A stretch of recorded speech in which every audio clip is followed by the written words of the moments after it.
Lepo pozdravljeni, jaz vas prijazno povabim, da si ogledate oddajo Življenje po moje z Majo Peron, kjer tokrat gostim Laro Žganjar. Lepo pozdravljeni, vabljeni, da si ogledate oddajo, kjer bojo govorili o tarotu, o džotišu, o duhovnosti, o Instagramu. Vabljeni. V vseh modernih stvareh.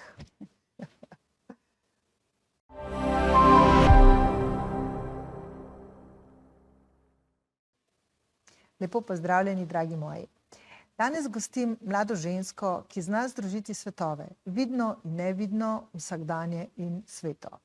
Lara Žganjar, ki jo mnogi poznate po duhovnem kotičku, je intuitivna svetovalka, ki pri svojem delu združuje tarot, džotiš, orakeljske karte in vilinske simbole, predvsem pa svojo intuicijo, srčnost in življenjske uvide.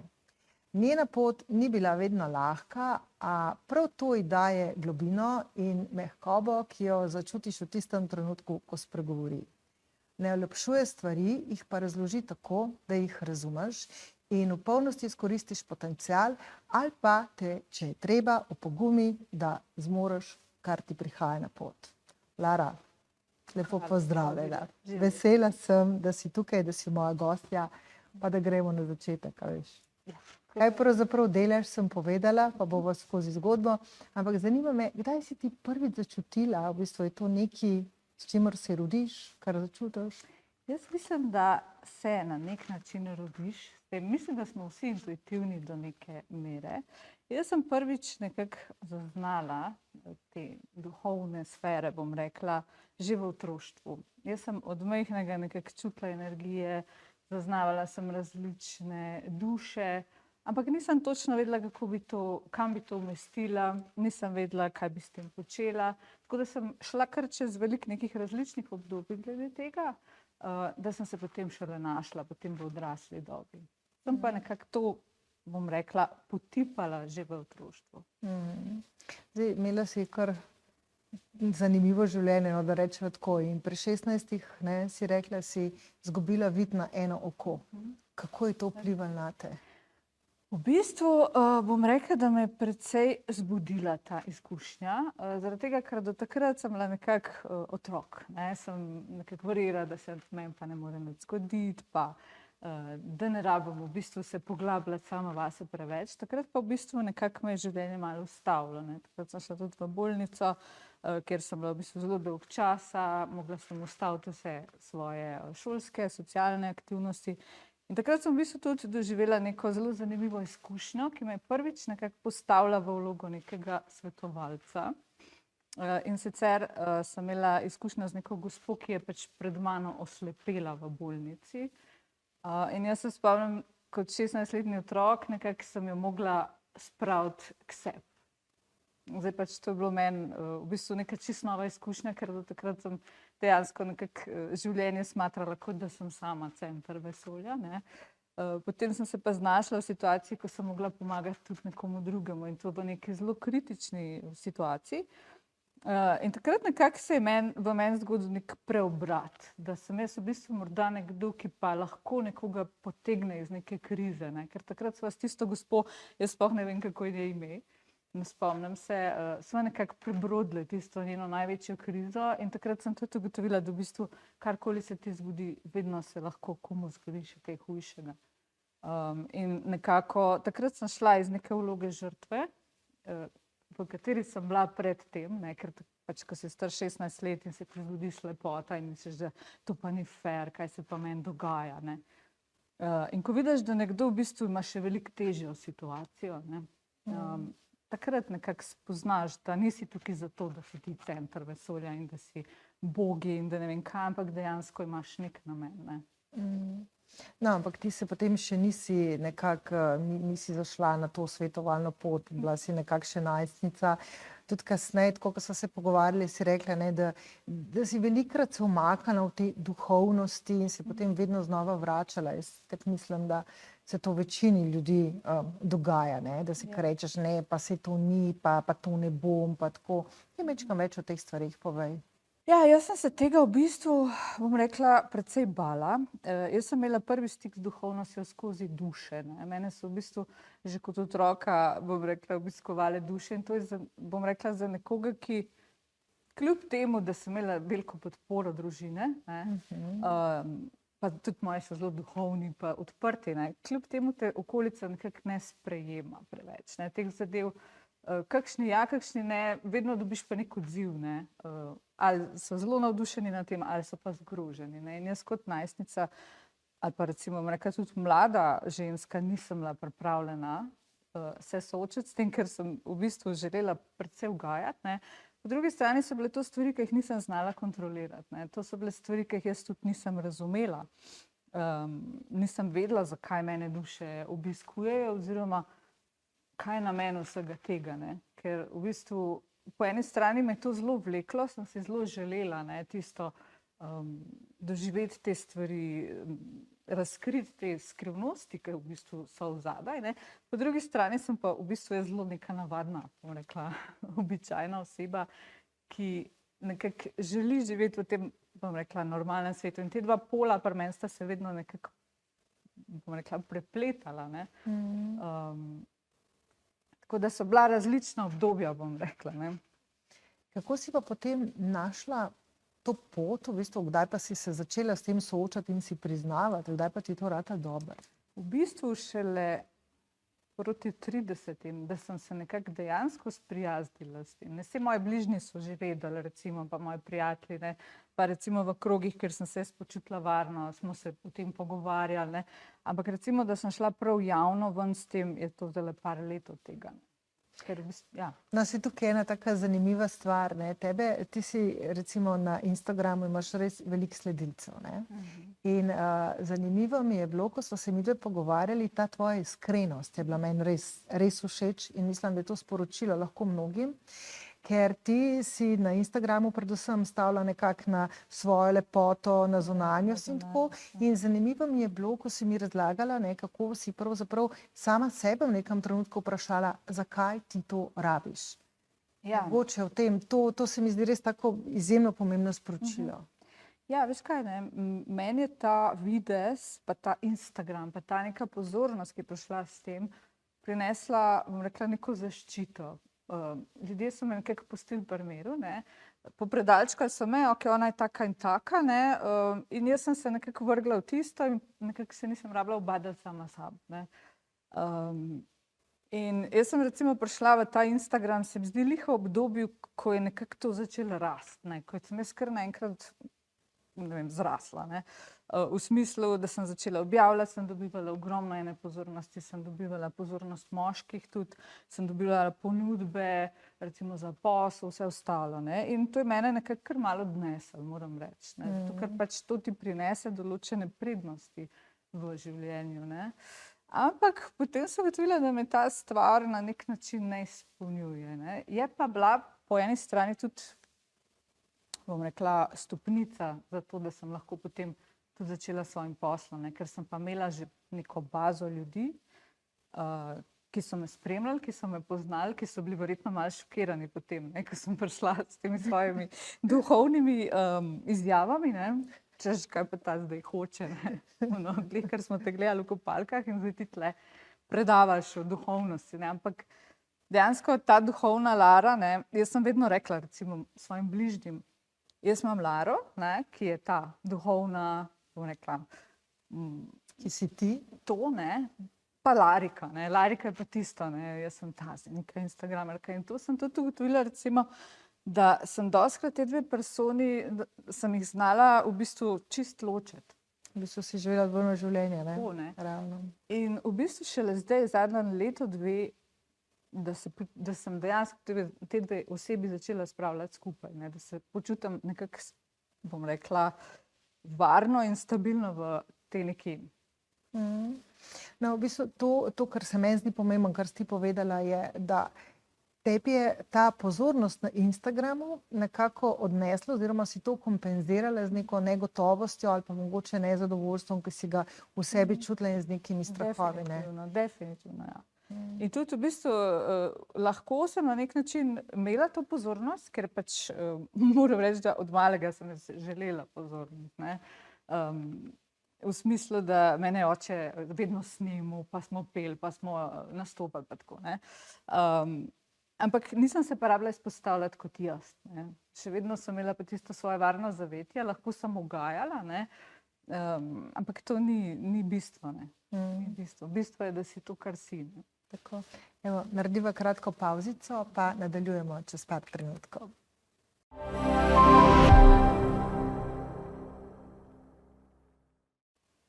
Dobrodošli nazaj. Zdaj pa v drugem delu gremo pa na majčkeno bolj konkretne stvari, Lara. Ja. Kaj ti pravzaprav počneš? Jaz v bistvu sem tarot svetovalka. Se pravi, delam s tarot kartami. Jaz rada rečem, da na nek svoj bom rekla, na svoj način. Nisem tista klasična vedeževalka, oziroma ne maram se opredeljevati za tako. Rajši rečem, da sem intuitivna terapevtka. Ker pač ne maram glih napovedovati tisto prihodnosti, ne, ampak bolj svetujem, se pogovarjam z ljudmi, jih usmerjam. Potem delam tudi džotiš, to je vedska astrologija. In pa pač zraven še uporabljam orakelske karte. Zdaj sem se začela povezovati tudi z vilinskimi simboli na novo. Drugače pa še vedno Instagram, ne. Kako pa veš, v bistvu tako, kako pa, ko te nekdo pokliče, oziroma ko pride k tebi, oziroma ko ti piše, ne, kako veš, po čem posešt? A veš, katere karte vzeti? Ali boš delala astrologijo, ali karte? Kako te zadeve, kako to presodiš? V bistvu nekako gledam, kaj oseba išče. Ne? Če oseba išče nek vpogled v trenutno situacijo, recimo v nek odnos, v neko trenutno energijo, če rabi nek nasvet, pogovor z mano, takrat se odločimo za tarot. Zato, ker v tarotu lahko v bistvu oseba dobi neko usmeritev, pogovor, terapijo na nek način. Ne? Tarot zelo dobro bere trenutne energije, čustva, misli, ideje, različne poti, ki se odpirajo, naprimer. Medtem ko džotiš je v bistvu analiza rojstne karte. Ne? To je v bistvu trenutek našega rojstva, ko se rodimo, kako so postavljeni planeti in se izračuna v bistvu neko celotno splošno življenje. Ne? Tako da, če oseba recimo zgubljena, bom dala primer na splošno v financah, ne zna s financami, ne ve, kaj je narobe, zakaj, takrat se ponovadi pogleda džotiš. In se pogleda, aha, tukaj imaš Saturna, tukaj imaš Raho, ne, tole je fajn narediti, to je fajn upoštevati, recimo, ne. Če pa oseba, naprimer, se ravnokar razšla, žaluje za partnerjem, naprimer, ne ve, kako naprej, takrat pa je svetujem tarot, ne. Ja. Okay. Pa recimo tarot predvsem se uporablja zato, da se razloži neka situacija, ne? Zato, ker na samo usodo lahko vplivamo. Kakšen je tvoj pogled na to? Vplivamo na usodo ali ne? Ja, definitivno. Zato tudi jaz pravim, ne, da ne moramo napovedovati nekih fiksnih dogodkov. Usoda, jaz verjamem, da obstaja do neke mere, ne? Kar lahko tudi vidimo z džotišem, naprimer. Ampak so to neki vplivi, ne? Sama, bom rekla, usoda, to sva se enkrat že pogovarjala, ne, je po mojem mnenju kot drevo. Ne. Določene stvari imamo določene, naprimer partnerja, ali bomo imeli otroke, pa še to je na koncu naša svobodna volja. Ne. Recimo imamo neke predispozicije za določene smeri v življenju, vse ostalo so pa stvari, ki jih mi odločamo sami. Jaz tudi recimo svojim strankam povem, ne, ker rečejo, a bova midva skupaj ostala, ne. Rečem, ja, tarot recimo kaže, da se bo oseba vrnila, ne, ampak ni nujno, da boste vidva skupaj ostala, ne. To je zdaj stvar enih neskončno majhnih odločitev, ne. Lahko danes kaže, da boste vidva skupaj, ali pa tudi v džotišu lahko kaže, da je to vaš življenjski partner, naprimer, ne, ampak še vedno smo mi tisti, ki delamo na tem, ne. Zato tudi recimo jaz v tarotu ne napovedujem časa, naprimer, ne, ko me kdo vpraša, pa kdaj bo prišel ta moj ljubimec, ne. Princ na belem konju. Ja, ne maram, zaradi tega, ker potem ljudje čakajo, ne. In čakajo, aha, zdaj bo pa prišel s črnimi lasmi, pa z, ne vem, rumenim Audijem, pa ne vem, ne, ni point življenja čakati na stvari, da se dogajajo. Point življenja je učenje, pot. tudi ja. No, jaz si tako verjamem, da si mi življenje res sami kreiramo, zato ker že vsaka misel, ne, nas pripelje do neke odločitve. V bistvu vsaka misel je energija in ta energija skreira nek občutek in ta občutek nas vodi do odločitve in potem so vrednote in vse te stvari in dejansko je odvisen, a ne, koliko delaš na sebi. Zato je pomembno nekako spoznavati samega sebe, obvladovati samega sebe, da ti, ko se ti nekaj zgodi, veš, od kod to izvira. A je to nek neosnovan strah oziroma pač veš, kam ga pripeti. In to je meni pri tebi, ko te spremljam, recimo tudi ravno po socialnih omrežjih, a ne, mi je to simpatično, ko ti delaš te napovedi, ker ti veliko delaš tudi splošnih napovedi in potem rečeš, ne, to je splošna napoved, kdor se najde v tem, naj vzame nekaj zase. In meni je recimo tukaj simpatično, ker ti ne govoriš, zgodilo se bo to in to, ampak če človek pripravljen, lahko ob teh tvojih stvareh dejansko zraven razmišlja in gre mogoče čisto svojo pot, a ne, ampak usmeriš na nek način misli. To se mi zdi pomemben. Veš kaj, zanima me, v bistvu tako, ko človek pride k tebi, ne, a ima to tvoje svetovanje kakšno strukturo, ali se ti sproti odločaš, kaj boš s človekom naredila, kaj bo z njim počela? Čisto odvisno. Kakšen bo tvoj pristop? Čisto odvisno. Veš, kako je, ne? Vsaka stranka je individualna, ne? Zdaj, ponovadi, ja, ne, je neka struktura v smislu, da ima človek ponovadi pripravljena na neka vprašanja in greva čez to, ne. Ampak kaj se vmes zgodi, pa jaz dajem še malo pod vprašanja, pa malo greva v debato pa tako naprej, ne, to je pa čist je pri vsakem drugače. Tako, ja, tako, ne. Recimo z enimi, zelo je odvisno tudi, kako je oseba odprta. Ne? Z enimi imam recimo take terapije, da oni mene na koncu pozdravijo, ne? Ker v bistvu jaz njim gledam karte in sem tako, ne? To bi pa jaz mogla mogoče malo na svoje življenje. Ne? Recimo mene je tarot zelo zdravil, ne? Raznih vzorcev, ker v bistvu skozi svoje stranke sem se marsikaj naučila. Ne?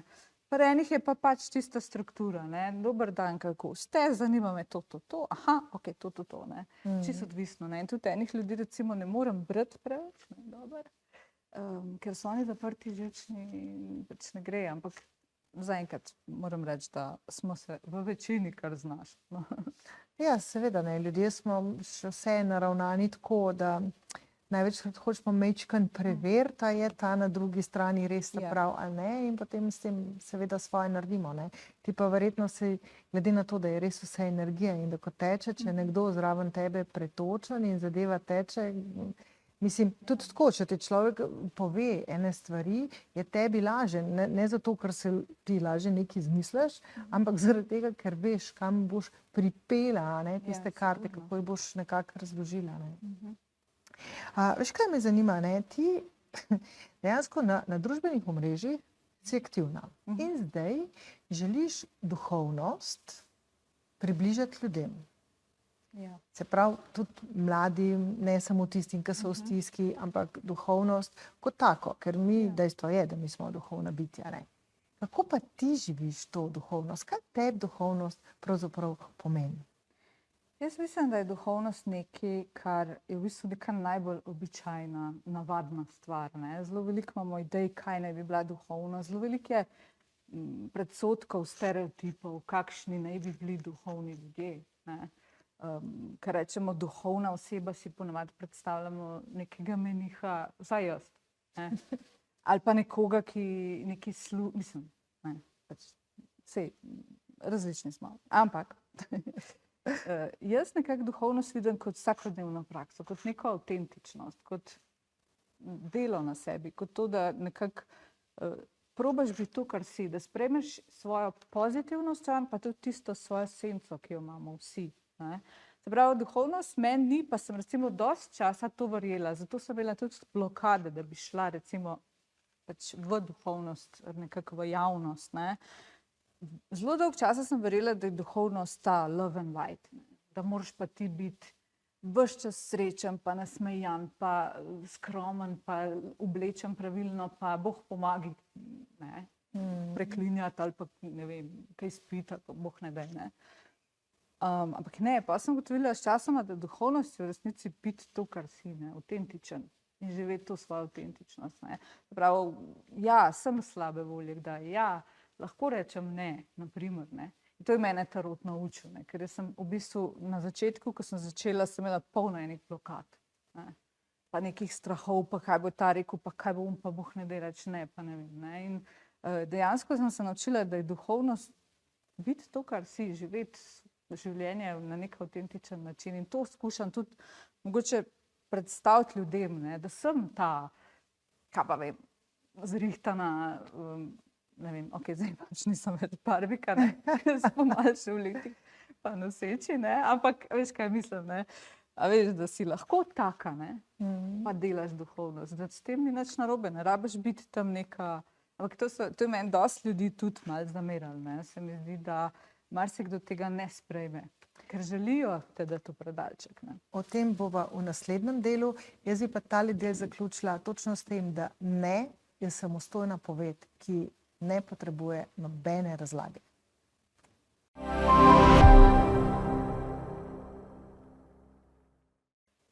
Pa sva nazaj. Prejšnji del sva zaključile s tem, da ti eni ljudje zamerijo, ne, da si takšna kot si in da nekako vztrajaš pri tej svoji avtentičnosti. Dajva tole malo nadaljevati.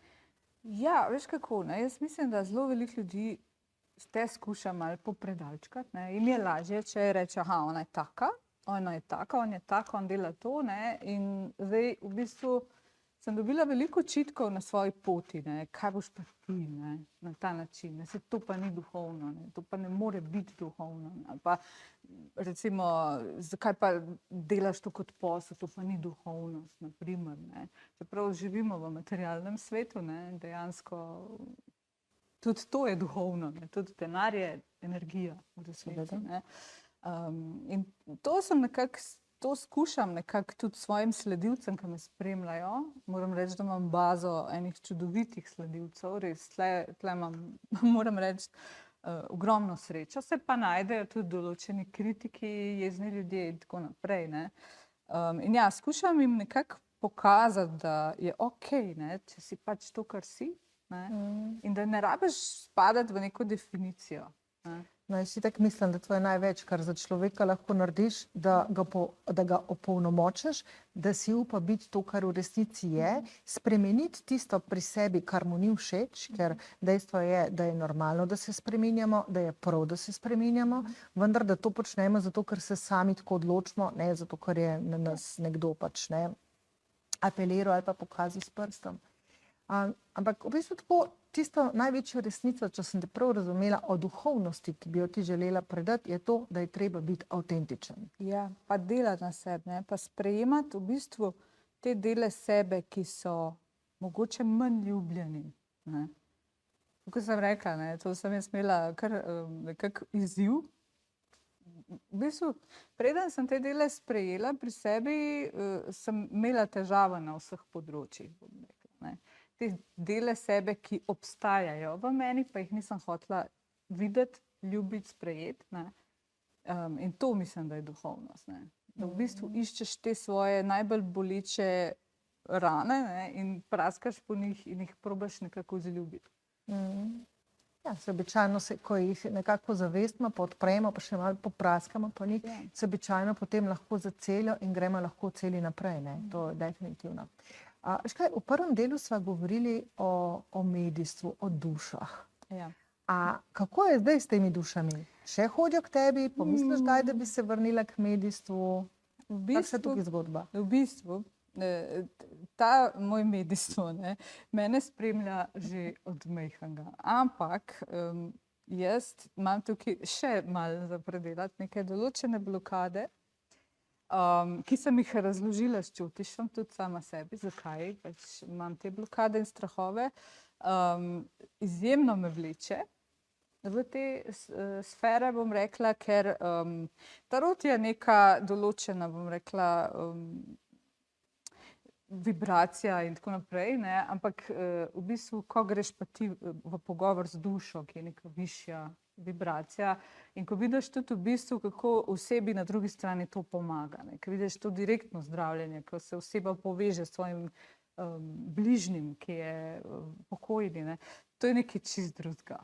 Neka čist druga ljubezen, druga energija in moram reči, da nekako največkrat, mislim, prvič, ko sem doživela tisto pravo čisto ljubezen, je bilo skozi to, ne. In težko bi primerjala karkoli drugega v življenju s tem. Je pa res, da imam veliko še zadelati na sebi, preden bi bila mogoče dovolj, bom rekla, močna, odprta za te zadeve, da bi lahko to delala v tem smislu, ko delam recimo tarot, na primer, ne. No, ampak zdaj tako, če sem se prav razumela, ne, ti si imela tudi v družini veliko podporo. Ne samo, da so tebe podpirali domači, ampak so tudi oni dosti izkušeni na tem področju, ne. Tako da mogoče kakšna črka tudi o tem. V bistvu moj oče je začel z džotišem, ne, on obvlada džotiš, ne, in on je mene, dej pa pejt, ne. Mene to iskreno na začetku sploh ni zanimalo, zaradi tega, ker pač jaz nimam pojma o matematiki, o kombinacijah. Nisem tak tip, ne. Pa pejt, no. On recimo pa radiestezijo zna, ne. Moja mama je tudi zelo intuitivna, moja babica je recimo zapisovala sanje. Je sanjala stvari, so se potem zgodile tako, vsi smo malo posebni, bi rekla, ne. Tako da sem imela kar podporo, tudi vedno sem se lahko zatekla k njim, ko so bile take situacije, nikoli me ni noben obsojal, tako da sem zelo hvaležna za to, da so me nekako vzgajali v tem duhu, no. Zdaj, recimo tako, če ti mladi sebi, ne, kaj bi si svetovala? Po eni strani te vleče petje in oder in tako, in po drugi strani te vlečejo duše, nekako pomoč ljudem, te stvari. Kaj bi si svetovala? Kako bi to? V bistvu jaz bi si svetovala, da se ne obremenjuj z vsemi stvarmi, ker je totalno brez veze. S tolikimi stvarmi, ki sem se obremenjevala, predvsem to, kaj si bodo pa tam vsi mislili, pa kaj pa, če ne boš popolna, ne. Jaz sem recimo res imela neke sanje otroške, da bom jaz pevka, ne. Ampak jaz enostavno nisem bila sposobna se sprostiti pa uživati v tem, ker sem vedno iskala napake, ne. Zdaj bo pa, ta bo pa slišal na mičken ton narobe, ne. Če bi si lahko svetovala, bi rekla, uživi, probi, boš padla po tleh, pa kaj bolj. Se pa pobereš, ne? Ne, ker itak sem padla po tleh, ne. Tudi če sem hotela narediti vse. No, v bistvu so te padci darilo, ne, zato ker po drugi strani pomenijo, da si nekaj upal narediti. Tako da to je že 100-krat slišan ta pregovor, ne, da kako že ladje so v pristanišču varne, ampak niso zgrajene v ta namen. Tako da jaz tudi vedno spodbujam in ljudi in svoje otroke, pejte, probite, boste padli v redu, tiste rane na kolenih se bojo že zacelile, vedno bo nekdo, ki vam bo pomagal stati, ampak potem imaš občutek tako, da si živ, ne. Ja, res je. No, veš kaj, pa greva zdaj naprej. Glede na to, da boš ti prvič postala mamica. Ja. Kako to dejstvo vpliva na te? Kaj se v bistvu dogaja, ne? Veš kako, moram reči, da sem prvič v življenju na pravem mestu, se mi zdi, ne. Dejansko sem se te svoje materinskosti, bom rekla, branila na vse možne načine, ne. Ker to je bilo meni, ne, jaz pa to ne bom. Kje bom pa jaz materinska, pa nekaj, ne. Evo, in zdaj moram reči, da čutim dejansko, da sem na pravem mestu, da se mi v bistvu odpira tista ena veja, ki sva rekla prej, ne. Na drevesu. Veja, ki je bila v bistvu po moje ta osrednja veja v mojem življenju. In ko sem stopila na to vejo in dejansko sprejela, pustila vse strahove, vse jih imam še, da ne bo pomote, ne. Se jih boš tudi še imela. Se mi zdi, da so se stvari poklopile. So se poklopile in v poslu, so se poklopile v ljubezni, v vse, ne. Tako da moram reči, da definitivno pozitivno vpliva name, hormoni so zaenkrat okej. Super. Ampak, a veš, kaj pa recimo to, kar ti delaš z ljudmi kot poslanstvo?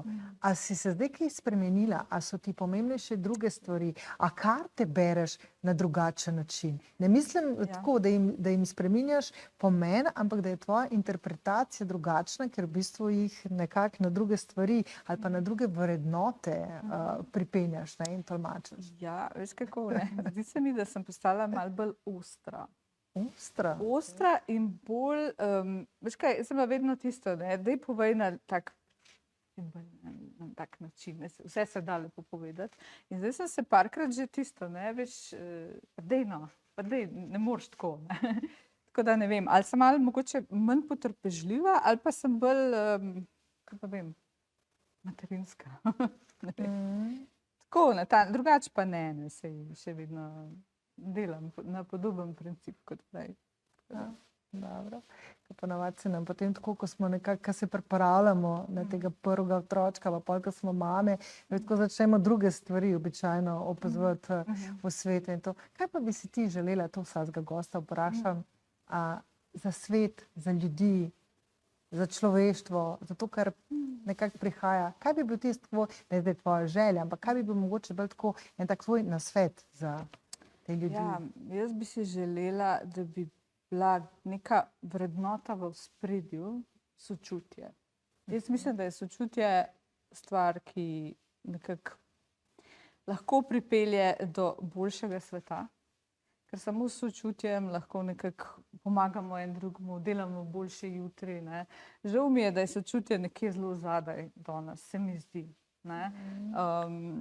Rada bi tudi, da nekako se da v ospredje hvaležnost, ljubezen, te, bom rekla, vrline, ne.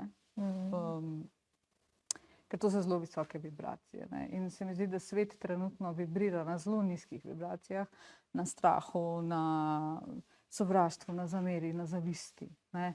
In v bistvu bi svetovala vsak posebej, če bi lahko, ne, da dela na sebi, ne. Mi ne moramo sveta spremeniti, jaz sveta ne bom spremenila, ne. Mogoče bom pa spremenila okolico, ne, mogoče bom svojo hvaležnostjo, svojim sočutjem spremenila nekoga in on bom spremenil nekoga drugega, in na tak način dvigujemo vibracije v svetu. Super. Lara, najlepša hvala, ker si bila z nami. Jaz bi pa to zaključila z mislijo, da vsi lahko spreminjamo svet, ampak najprej tistega svojega. Lepo se imejte.